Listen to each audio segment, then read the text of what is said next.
दूसरा भाग पुरुष के रूप में, और ये अलग रूप हो गया एक, यानी कि जो स्त्री और पुरुष का युगल हो गया। देखिए ये पाश्चात्य लोग ना, समझना बात को अब, क्योंकि हमें हर धर्म से कंपेयर करते हुए भी चलना इन बातों को, है ना। पाश्चात्य लोग आदम और इन से सृष्टि की शुरुआत मानते हैं। मुस्लिम भाई लोग हमारे आदम इन से सारा जगत है ऐसा मानते हैं, इसलिए हम व्यक्ति को आदमी बोलते हैं। समझ में आ रही है ना बात को। और ये जो ब्रह्मा के जो दो भाग हुए थे, एक का नाम है मनु, एक का नाम है शतरूपा। समझ में आती है ना। अब उन्हीं मनु महाराज के हम संतान हैं, तो इसलिए मनु शतरूपा दोनों को मिला के मनुष्य ऐसा हो गया ना, या मानुष मनुष्य ऐसा। वो आदम इनको मानते, हम मनु शतरूपा को मानते, इसलिए हम मनुष्य हैं, वो आदमी है। फर्क इतना है और कुछ नहीं, बात एक ही है। तो मनु और शतरूपा से ब्रह्मा जी ने कहा कि अब ठीक लग रहा है, एक स्त्री है एक पुरुष है, अब ये सृष्टि करेंगे, मनुष्य हैं। ब्रह्मा जी बहुत संतुष्ट हैं, क्योंकि ब्रह्मा जी की एक उत्कृष्ट सृष्टि है। इस सृष्टि से ब्रह्मा जी बहुत ज्यादा संतुष्ट हुए हैं। अब समझ में आती है ना। ब्रह्मा जी ने तो अपनी उत्कृष्ट सृष्टि की है, परंतु मनुष्य अपने कर्मों से निकृष्ट हो रहा है ना। उत्कृष्ट भी यही, निकृष्ट भी यही। समझाया मनु शतरूपा को कि देखो, अब तुम्हें मैंने सृष्टि की में तुम्हें प्रकट किया है, तो तुम आगे सृष्टि को बढ़ाओ। अब मनु जी महाराज बोल पड़े कि ठीक है पिताजी, हम सृष्टि तो करेंगे, पर सृष्टि करेंगे कहाँ? सारा जगत तो जलमय है, पानी ही पानी है वहां पे, तो हमें कुछ स्थान तो दे दो भाई। विवाह करने के बाद भी घर इत्यादि तो चाहिए ना, तभी तो वहां सृष्टि बढ़ेगी आगे, वैसे तो नहीं बढ़ सकती। तो ब्रह्मा जी इस बात से और संतुष्ट हो गए, बोले अरे वाह, इसके पास तो मस्तिष्क भी है, दिमाग भी है। ऐसा नहीं कि किसी ने कुछ कह दिया और लग जाए काम पे, परंतु अपना विवेक से चलता है। तो सबसे अच्छी सृष्टि मानी ब्रह्मा ने। अब ब्रह्मा जी के तो बस में नहीं कि वो पृथ्वी को प्रकट करें। ब्रह्मा जी तो बूढ़े हैं ना, तो उन्होंने तपश्चर्या आरंभ की कि हाँ बेटा, तुमने कहा है तो पृथ्वी तो चाहिए, परंतु पृथ्वी है समुद्र के अंदर, लाए कौन उसे बाहर निकाल के। तो ब्रह्मा जी तपस्या करने के लग गए कि प्रभु हाँ, मेरे बेटे के लिए पृथ्वी चाहिए, धरती चाहिए, ये ले आओ। तो एक समय ब्रह्मा जी को क्या हुआ, छींक आई, छींक में से एक जीव प्रकट हुआ। वह जीव प्रकट होकर धीरे धीरे बराह स्वरूप में परिवर्तन हो गया। बोलिए बराह स्वरूप भगवान की। तो यहां पर बराह भगवान की प्राकट्य की कथा है इस पे। अब बराह भगवान से ब्रह्मा ने निवेदन किया कि प्रभु आप नारायण हैं, मैं तो असक्षम हूं, इस पृथ्वी को आप जल से बाहर लाइए। भगवान ने सोचा पृथ्वी को तो एक राक्षस ने कब्जा करके रखा है ना, उस राक्षस का नाम है हिरण्याक्ष। आती है बात समझ में? मुख्य मुख्य बातें लेके जा रहा हूं जो आप समझ सको, नहीं तो भागवत बड़ा गूढ़ विषय है बहुत। तो हिरण्याक्ष के कब्जे में पृथ्वी। तो बराह स्वरूप भगवान जब पृथ्वी को लाने के लिए सागर की ओर जा रहे थे, तो रास्ते में वह राक्षस मिला, और फिर भी उनकी बात अनसुनी करके बराह भगवान आगे गए, पृथ्वी को उठाया तो युद्ध करने को तैयार हो गया वही राक्षस। और बोलता इसे कहां लेके जा रहे हो, ये तो मेरी है, मेरी है। तब प्रभु ने कहा अभी ढंग से सृष्टि भी हुई नहीं, गांव बसा नहीं, और लुटेरे पहले आ गया। अब जो मेरा है करता है ना, वो तो भगवान उसे उसका रास्ता दिखा देगी, बेटा तेरा रास्ता ये नहीं ये है। और उस असुर के साथ परमात्मा ने पृथ्वी को पहले तो अपने जो बराह सुअर, यानी कि ध्यान दो बड़ी विशेष है, अनेकों लीला करते हैं परमात्मा। तो बराह स्वरूप में क्या होता है कि जैसे सुअर के 2 दांत होते हैं, दांत पे पृथ्वी को टिका ली बराह भगवान ने, और उस राक्षस से युद्ध करके उसको हरा दिया, उसको मार दिया है ना। तो विजय घोष है बराह भगवान की। पृथ्वी को जल से बाहर निकाला, फिर सृष्टि का सारा क्रम समझा रहा हूं आप लोगों को। बाद में तो प्रभु अंतर ध्यान हो गए ना। और इधर मनु और शत्रुपा का जो गृहस्थी, अब तो पृथ्वी भी आ गई थी, अब चलने लगी। और आगे की कथा जैसे हम आगे बढ़ते हैं ना, ये मैत्रेय महाराज का भी संवाद है यहाँ पे 20 पे। देखो ये मैंने कहा ना कि कई सारे पार्ट्स आए भागवत के अंदर। ये तो सीधी सीधी तो मैं आपको सुना ही रहा हूँ कि जी सुखदेव जी महाराज बैठ गए, परीक्षित जी महाराज भी बैठ गए, दोनों कथा सुना रहे हैं। उसके अंतराल में भी विदुर और मैत्रेय का संवाद है। समझो बातों को, आपको समझ में आती है ना। मैंने कहा था विदुर जी महाराज धृतराष्ट्र को समझाए, उसके बाद भी वो गए मैत्रेय जी महाराज के पास अंतिम में ज्ञान लेने के बाद, ज्ञान लेने के कारण। तो वहां पर भी यही भागवत रूपी गंगा उधर भी बह रही है। इस तरीके से कई जगह ये कथा चल रही है यहां पर। और जैसे ही मैत्रेय महाराज बरावतार भगवान का चरित्र वर्णन कर रहे थे, तो उन्होंने कहा कि महाराज थोड़ा विस्तार से तो बताइए ना कि हिरण्याक्ष कौन, कहां से प्रकट हुआ, अचानक पृथ्वी को क्यों कब्जा करने लगा। और जब भगवान ये कहते कि मेरे लिए कोई शत्रु नहीं, कोई मित्र नहीं, सब एक है मेरे लिए, तो राक्षसों को मारते क्यों है ये। हमेशा जितने भी कथाएं आती हैं आप लोगों ने भी सुनी होगी, देवताओं को तो हाजी राक्षसों को मारकर देवताओं को राज्य दिलाया, ये करा वो करा। पर बोले ऐसा नहीं है। देखो आगे एक कथा और आती है इसमें, हिरण्याक्ष के बाद हिरण्यकशिपु की भी कथा आती है आगे इसमें।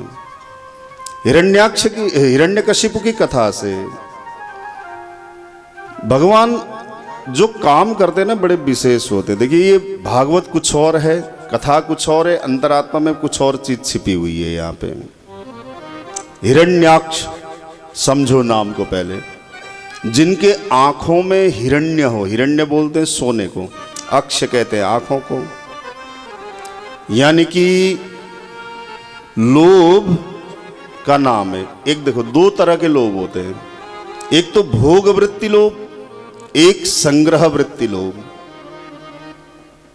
जैसे कि कोई प्राणी कहे कि ये भी मेरा, ये भी मेरा, ये भी मुझे चाहिए, उसे कुछ नहीं चाहिए, ये भी मुझे चाहिए, ये भी मेरा मेरा मेरा मेरा, जो करता है ना उसका तो हो गया क्या, भोग वृत्ति लोभ, कि सब कुछ भोग डालना है दुनिया की सारी चीजें। तो हिरण्याक्ष को कहा यहां पर सुखदेव जी ने कि ये भोग वृत्ति लोभ है, और हिरण्यकशिपु है संग्रह वृत्ति लोभ। समझते रहना कथा को। संग्रह करता था सब चीज, उसने सबको संग्रह कर दिया, वर्णलोक को भी कब्जा लिया, स्वर्गलोक को भी संग्रह किया उसने, अपने ऊपर ही लिया। और आप जानते हो जिमि जिमि लाभ लोभ अधिकाई। तुलसी जी के कितने स्पष्ट और नीतिवान शब्द हैं ये। जैसे जैसे लाभ होगा ना, लोभ ऐसी बढ़ते ही रहता है, बढ़ते रहता है, बढ़ते रहता है। उसकी परिपुष्टि की श्रीमद् भागवत ने यहां पर बताया कि जब कश्यप दिति, यहां से ये 2 हुए राक्षस, आप सब जानते हो हिरण्यकशिपु और हिरण्याक्ष जो हैं। तो जैसे ये प्रकट हुए ना, जैसे प्रकट हुए इतने ऊपर बढ़ने लगे, इतने ऊंचे उठने लगे कि बस क्या बताएं। चांद तारे ये दोनों राक्षस के कमर तक आ रहे थे, इतने बड़े हो गए। अब देखने में तो थोड़ा समझ से बाहर की बात लगती है ना, परंतु भागवत की समाधि भाषा के हिसाब से देखें तो बात सत्य भी लगती है। कैसे? लोभ भी तो ऐसा ही होता है ना। आज आपके पास 1 रुपए हो, 1 से 10 कमाने की सोचोगे, 10 से 20 आ जाए तो अच्छा होगा, 20 से फिर 50, 50 से 100, 100 से 200, ऐसे करते करते 1000 लाख करोड़ अरबोंपति तक कितना बन सकते हो इस पे। तो वही है समाधि भाषा है। लोभी प्राणी थे, जिमि जिमि लाभ लोभ अधिका, ये तो ये हिरण्याक्ष संग्रह वृत्ति लोभ, और नहीं हिरण्याक्ष भोग वृत्ति लोभ, जिसके आंखों में हमेशा सोना चमकता है ना, कि सोना चाहिए, सोना सोना सोना, पैसा पैसा पैसा, वो सब हिरण्याक्ष राक्षसी वृत्ति। और राक्षस वैसे तो कहते हैं कि बड़े बड़े दांत होते थे, परंतु सुखदेव जी कहते हैं नहीं नहीं, तुलसी जी ने भी इसको स्पष्ट कर दिया, नहीं राक्षस वैसे नहीं होते थे। राक्षस के लिए सीधा बोल दिया कि असुर कैसे होते, माँ नहीं मातु पिता नहीं देवा, साधु पही करवा वही सेवा, जिनके यह आचरण भवानी, मानव ते ही निशाचर प्राणी। और क्या है इसमें, माता पिता को जो देवता नहीं मानते, साधु सज्जनों से जो सेवा करवाते हैं अपनी, यहाँ साधु पुरुषों से, बस दो ही लक्षण हो तो राक्षस है, प्राणी नहीं, मनुष्य नहीं, देव नहीं हो। तो ऐसे दो भोग वृत्ति और संग्रह वृत्ति लोभ के बारे में यहां पे बताया। और जब भोग वृत्ति लोभ बढ़ जाए ना, तो समझो फिर वो ऐसे लोभ को खत्म ही करना चाहिए। नारायण इसीलिए तो राक्षसों को मारते हैं। पर ध्यान दो, राक्षसों को मारते हैं तो भी तारते हैं, देवताओं से प्रेम करते हैं तो भी तारते हैं। उनका ध्येय एक ही है, एक को देखो, क्रिया में भेद दिखाई दे रहा है, परंतु उनके फल में कोई भेद नहीं। यही विशेषता है हमारे नारायण की। यहाँ बाद में तो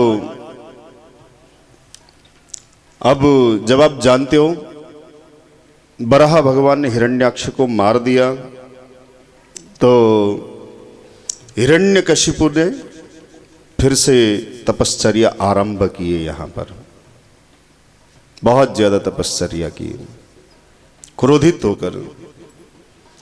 अब जितने समय पर हिरण्यकशिपु तपस्या करने गया है, इतने समय पर देवताओं ने सोचा अभी मार डालो, अभी काट डालो इनके सब परिवारों को, नहीं तो बड़ा गड़बड़ हो जाएगा। हाँ, और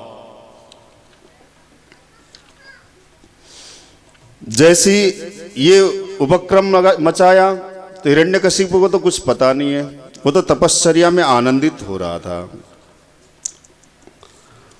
बीच में इसी प्रसंग में कपिल भगवान का प्रसंग आया।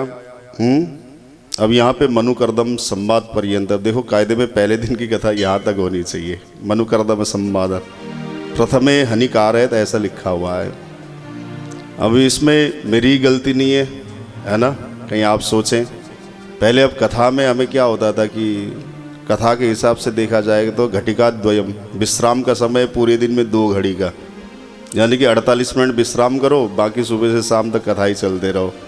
और कथा के बीच में कीर्तनम केशवस्य च, भगवान का कीर्तन भी है, सभी चीज़ें ना, परंतु समय कम मिलता है। उसके बावजूद भी कभी कभी ऐसा होता है कोई पॉइंट छूट जाए तो बड़ा जोर सा पड़ता है। फिर तो आइए आगे बढ़े। बाद में तो हिरण्यकशिपु के बारे में भी यहाँ पर बताया गया है ना। हिरण्यकशिपु की एक विशेष वार्ता थी माताओं। तपस्या करने गया उसने, कुछ नहीं, शुरू वाले दिन तो कुछ समय तक, जैसे आगे आएगा ध्रुव जी का महिमा, वैसे वो निरंतर तपश्चर्या में व्यस्त रहा। शुरू में तो कुछ भोजन भी लेता था, बाद में फल, बाद में पत्ते, धीरे धीरे करके पत्तों के बाद भी पानी, पानी के बाद भी वायु, इस तरीके से सब त्याग करते करते निराहार रहकर वो तपश्चर्या करने लगा। और उसकी तपश्चर्या की तेज से ब्रह्मलोक तक कंपायमान होने लगे। तब मजबूरी में आकर ब्रह्मा जी को आके वरदान देना पड़ा। आप जानते हो ना इस कथा को, तो इसलिए शॉर्टली ले रहा हूँ। और उसने कहा था मैं कहीं भी ना मरूं, किसी के हाथ से भी ना मरूं, न मैं दिन में मरूं न मैं रात्रि में मरूं, आपकी ब्रह्मा जी आपकी सृष्टि में पैदा हुए किसी भी प्राणी से ना मरूं, है अमर हो जाऊं। तो ब्रह्मा जी ने कहा भाई अमर तो मैं भी नहीं हूं, मुझे भी जाना पड़ता है अपने समय पे, मैं अमरत्व का वर तो तुझे नहीं दे सकता, परंतु हाँ मेरे सृष्टि में प्रकट हुआ कोई भी व्यक्ति तुझे नहीं मार सकता, न तू दिन में मरेगा न तू रात में मरेगा। ऐसा वरदान देकर अंतर ध्यान हो गए। अब तो हिरण्यकशिपु एक छत्र राज्य कर रहा है पूरी तरीके से, और इतना घनघोर राज्य कर रहा है कि क्या बताऊं माताओं, बहुत खतरनाक राज्य। उसने वरुणदेव को कब्जा लिया और स्वयं ही बरसात करने लगा, कुबेर को कब्जा कर स्वयं धन प्रदान करने लगा लोगों को, सब कुछ। स्वर्ग से इंद्र को भगाया, स्वयं इंद्र बन के बैठ गया। ऐसे ऐसे कार्य कर डाले उसने। बाद में तो नारायण को अजीबोगरीब रूप धारण करके उसको मारना पड़ा। ये भी कथा आप सब लोगों को पता ही है। तो कुल मिला के यहां तक इतना प्रसंग भी खींचने का मेरा मतलब केवल यही था। देखो, बाद में भक्त प्रहलाद के माध्यम से हिरण्यकशिपु को नारायण ने मारा, पर ध्येय क्या था उनका? तारने का ही था। भक्त प्रहलाद को प्यार से बचाया तो भी तारा, और हिरण्यकशिपु को मारा तो भी तारा। तो यहां पर यही है, परीक्षित का जो शंका है ना कि परमात्मा केवल देवताओं के फेवर में क्यों रहते हैं जब राक्षस भी एक ही है। तो जो जैसा करे, जैसा जो करता है उसी हिसाब से, जो जैसे समझता है वैसे समझाने का काम मेरे नारायण का है ना। और